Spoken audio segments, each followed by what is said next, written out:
Hey, hello, good afternoon. This is Kim with Hummingbird Lane. I am doing a walkthrough on the cookbook that we did a class on a while back. And I know that you got a kit and you need directions. So I'm going to flip through this one. This is the one that Cheryl Cook from Bushel and a Peck. This is the one that she made. I'm going to flip through it with you and give you some dimensions on how to put it together. Okay. So the first dimension is going to be your cardboard pieces, which I've got some cardboard pieces here. See if I can get this up high enough where you can see what all we're doing down here. But, you know, the cardboard pieces should be in your kit. They are 7 1/4 inches this way, 9 inches this way. These are covered with brown paper, but you're going to want to cover yours with the white paper that came in your kit. Pretty easy process to do. You know, you're going to put a whole sheet on here. You're going to fold it around to the back, and then you're going to glue a piece on top so that it's a nice covered piece. If you need directions or help on how to do that, just email me or text me back and let me know, and I'll do a quick video on how to do that. You're going to want to make sure that you keep up with your front and your back and which is which. Because, you know, when you put your holes in, of course, you want your insides to be correct. Okay? You want to keep a 1/2 inch border on everything you do. And you'll see more about what I mean in a minute.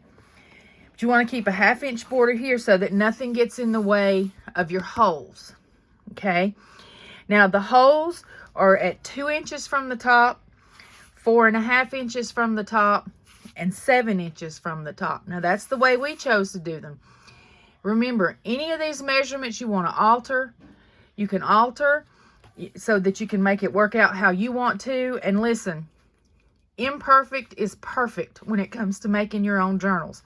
So if something is not 100% perfect, then you just adjust for it. It's real easy, okay? Now, once you get everything covered, your front and your back, then you can decorate your front page. You can put whatever of the paper you want to, whatever of the stickers. Now, I like to do my decorating at the end, but it's up to you when you want to do your decorate, okay? But one piece of advice, pick out the page that you want to be on your front cover, lay it to the side. That way, when you get done, if you go back and do your front last, you haven't used the piece of paper that you wanted on the front. I generally go through a paper pack and decide, okay, this is going to be front, this one's going to be back, this one I'm going to use for inside decoration so that I kind of know what I'm doing with papers. Now, this front page here, this is what we call a waterfall page, okay? And the waterfall page, it's not as hard as it looks, but we've got it sized out to where you can put a recipe on each side if you want to. You can put the recipe cards that are in your kit on each one. You can glue them, you know, one side and the bottom, just on one side and the bottom. If you want to, one side and the bottom, and then it's a pocket where you can stick a recipe behind it. Or if you need to add extra notes on this card. And you can see Cheryl's done hers. She's made pockets with hers. And she actually has taken actual cards and put them on the page. Her cookbook is really cute. And she has a lot of really old family recipes already in it. And then at the very back, she made a pocket. And she put recipes. So, to do this, a lot simpler than it looks. You want to cut... I'm looking at my directions, sorry. I've got them all wrote down so I can make sure that you get the correct information. For this page, you want to cut 9 pieces of paper at 5 inches by 6 1/4 inches. Okay? And I've got that wrong. I'm sorry, I apologize. 6 1/4 this way, because most recipe cards are 4 by 6. So, it's 6 1/4 this way, 5 inches this way, okay? Then you're going to fold a 1/2 inch tab. You can see right here, This 5-inch piece has a 1/2-inch tab folded on it. So on this side, it is actually 6 1/4 by 4 1/2. That way you have plenty of room to put a 4 by 6 recipe card. You fold the 1/2-inch tab on all 9 pieces. You can see all 9 pieces have a 1/2-inch tab. Okay. And then you want to start at the top and glue your first tab down. Okay. And then you want to take your second one. You butt it right up against this one. She left a little gap, which you can, but it might not work out measurement wise. But if you'll butt it right up against here and glue it down, and just keep going. Butt it up against here and glue it down. All the way till you get to the very end. And then you'll have a blank space here. Get you to the end, sorry. A blank space here where you could put a recipe card. Or you can do like Cheryl and make a pocket and add extra recipes there. It's not nearly as tough as it looks, but I will make a separate video for the Waterfall page and send it to you because it's not hard, but it's confusing. So now to flip through the rest of her book here, she's just laid in some recipes. We made 4 divider tabs. Dividers are super easy. You just need 4 pieces that are 6 1/2 by 8. You should have tabs in your kit. And you're just gonna cut 4 pages, 6 1/2 by 8. You're gonna make your holes in them. You're gonna add your tabs to them, and then you can decorate them any way you want to. She's taken this one, and on the back of it, she's made herself a pocket that's attached on this side, attached on the bottom, but it's open where she can stick things. Okay. Now the rest of the book, there's pages in your kit that you can put in here any way you want to. Like this is a really large recipe card here. Move her paperclip. A really large recipe card here. She just folded it, she clipped it, and put it in her book. As long as your pages are no bigger than 7 3/4 and 6 1/2, they will fit in between your tabs. Again, that's 7 3/4 and 6 1/2. Now, if you'll see, I put plenty. She's got her old magazine recipes in here, but I put plenty of just blank pieces of paper in there, and all you have to do to get to some here is just cut them down, 7 3/4, 6 1/2, and you can put them in the book just like that. Or if you don't want to put them in the book like that and you want to write recipes on them and then put them, it's completely up to you. This is totally customizable. You can see what she's doing with hers. And then also, there's some pages in there. Or you can cut some pages. These have been cut down to 5 by 6 1/2. So you can put a recipe card on there if you want to. Or you can write a recipe on there. Or if you want to put a picture of something you've cooked. Or maybe a picture from a family barbecue or get-together to add into your recipe book. It just makes it more personal. And then you can like pass it along to your daughter, your granddaughter, your daughter-in-law, whoever you would like to pass it on to at some point. But you can do them with the top 2 holes. And you can do them with the bottom 2 holes. Totally up to you. Okay, here on this page, Cheryl's just put some of the cutouts as decoration on her page. And on the back, she's made on the back she had a pocket and I accidentally pulled it off. I'll have to fix that for her. My apologies. Same thing here. Just go through, add your pages in between your dividers. There are some recipes in there that you can fold like this. This is another one of her divider pages. She's made it have a pocket here. She's decorated it how she wanted to. Same thing on the back here. She gave it a pocket. You do that any way you want. Another divider, she's actually put a recipe card on this divider. Another recipe card. So she's totally got in there and customized this cookbook to how she wants it to be. Okay. Now, in her book, she decided to put a folder. So we did a folder. To do a folder, all you do is you take one of your 12 by 12 pages, you cut it to 8 inches by 11 inches. Okay, so it's going to be open like this. You're going to go 8 inches this way and 11 inches this way. And then you're going to fold it up 3 inches. She's got it folded up 3 inches. Glue down the sides. And here on this part, you're going to want to cut a V. You're going to cut a V out. That way it'll fold together without bumping up. And then with it being 8 inches tall, when you fold it, it becomes 5.5 inches wide. So then you have a cute little folder to put more recipes and things in. Now on the back page, we did a fun flip out just for fun. You could put recipes, see how it flips all the way out. You could put recipes, you can put good stuff out of the Femmer pack, whatever you want to put on there, okay? To do this part, you're going to need to cut your paper down to 4 inches this way, okay? It's going to be 4 inches wide. And then you're going to fold it. You're going to fold it at 4.5, which is this fold. You're going to fold it again at 6.25, which is this fold right here. And that's going to leave you with about 1 inch or so that you can fold under. And you're going to glue that down to the back page so that it's glued to the page. And then you have this piece of paper flipping in this direction. Okay? Then you're going to put your decorative pieces over top of this fold here.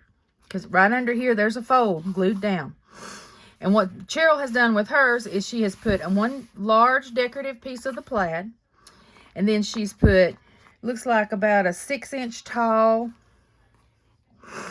Looks like she put like a 6-inch by 6-inch. You could actually do all the way into the holes if you wanted to, or right at the holes, but at this point you just need to measure how wide you want it to be. And I will admit, I am not a measurer. I am a lay it down and pick what fits person. But she has made a double pocket here. Here's a pocket, and then this pocket she's left open on the end. You can add these 2 pockets like this if you want to. You can have a solid page if you want to. You can put recipe cards all on here if you want to. It's totally up to how you want to do it.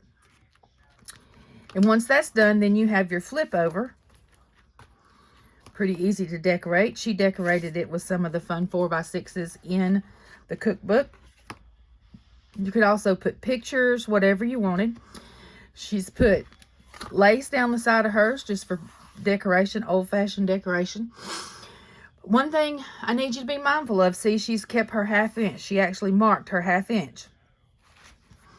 In your 1/2 inch mark here, that's where your holes are. So that you come down 2 inches, 4.5 inches, and then 7 inches, and you've got your holes lined up even. And now you can always take, excuse me, once you get your front and your back done, so that the holes on them are even, then you can always lay them on your page to make sure you're going in the right direction. I recommend putting the whole thing together at the end, not trying to put it together and work with it put together. I'd put it all together at the end, but I would keep matching up my insides to make sure that my holes are going in the right place. Okay, like here with the folder, the holes are, she didn't mark it, but she did measure 1/2 inch, and then she put her holes in the middle of the 1/2 inch to make sure that her folder would open and close. Okay, same thing on all her recipes. She's left room for the holes so it doesn't interfere with where she's going to write. All the blank pages, you know, you go ahead and you punch them, you put them in, and then you know where the holes are, so you know where you can write and where you can add cards. The tab pages, same thing. You just want to make sure you know where your holes are going before your decorations. Now, you can decorate the entire page and then punch holes through the decorations as long as you're okay with the hole being in the middle of whatever you've used to decorate. In fact, the only time the hole really causes issues is if you're making a pocket and your pocket runs all the way across. Well, then you're going to have, you know, a hole punched part in your pocket. So it's really up to you whether it bothers you or not. Okay? You just have to be mindful of what you like and what you don't like. That is the thing about junk journals, whether they're cooking, sewing, Alice in Wonderland, whatever. It's a junk journal. It's not supposed to be perfect. It is imperfectly perfect. It is personalized, and it is all yours. So you can do what you want to do. As a friend of mine says, you do you, boo, and it'll be fine. So we've walked through. I've give you measurements. Again, I'm going to tell you the measurements so that you have an opportunity to write them down if you want to. The front cover pieces of cardboard are 7 1/4 by 9. And you want to cover those with white paper.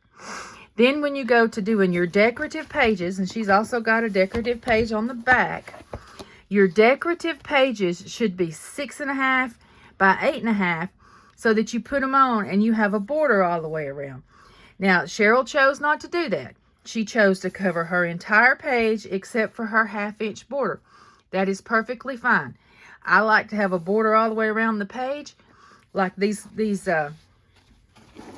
cutouts here, how they're just a little bit smaller than the paper behind them, and you have a border all the way around. Same thing on your back page and your front page. Same thing on your front page. She decided she just wanted borders down the sides. So her page is 9 inches tall, by 6 1/2 inches wide. It's however you want to do it. The best way to figure out how to leave a border, though, is if you have a 7 1/4, which this is cardboard, is 7 1/4 by 9 inches tall, then just cut back. The 8 1/2 inch tall paper will leave you a quarter of an inch on top and bottom for a border.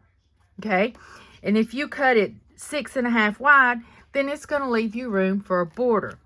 Totally up to you. The waterfall cards, they are making sure I'm giving you the right ones and not messing you up. The waterfall cards, the 9 waterfall cards, are 5 inches. 5 inches this way, okay, and 6 1/4 inches this way. You're going to fold a 1/2 inch tab so that you can glue them so that they flip just like this, okay? Your inside pages just have to be to where they will fit inside your book. See, some of hers are a little longer than her dividers, but they are not longer than her book. So if you want them to be where they'll lay inside your dividers, they need to be 6 1/2 inches wide. Excuse me. Your dividers are 6 1/2 inches wide by 8. So your pages could be 6 inches by 7 1/2 so that they fit behind your divider. Now, if it doesn't bother you, like it doesn't bother most people, as long as they'll go in your book, you're golden. And remember, you can cut them any size that you want to. You can have half pages, you can have fold-up pages, you can have trifold pages, totally up to you. Now, there are some paper clips in your kit and some pieces of material, and you're just going to want to tie a piece of material to the top of a paper clip, and then you can make recipe markers. And then when your book is closed, they stick out the top. You can mark your favorites or whatever you're working on or anything. And again, those are totally up to you. You can just put the paper clips, you can put the ties on the paper clips, or not use them at all. Completely up to you. And then here on the edges, on the rings, excuse me, she's tied hers in coordinating ribbons. They coordinate with the colors in the pack, and they coordinate with each other. You can, as many or as few, whatever colors you want to do. But now I will tell you, if you get too many on there, it's going to make it difficult to move them around your rings. So if you're planning on doing like Cheryl and adding stuff in and all, you want to, be wise. She's got just 3 or 4 pieces, and she's got them tied tightly to the hinge on the ring, right here in the hinge area. That way she has plenty of room in her 2-inch ring to move things around. So I hope that this helps you, and I hope that you have fun creating your cookbook. And I will do a quick video on the waterfall page and get it in there to you so you can see it as soon as possible, so that you can do that as well. I really, really appreciate you purchasing the kit.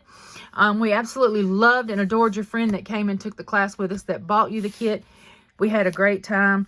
And maybe someday you'll be in town and you can catch a class with us too. So thank you again. And if you have any questions at all, feel free to text me. I'll make sure that you have my phone number too. Thank you, ma'am. Bye-bye.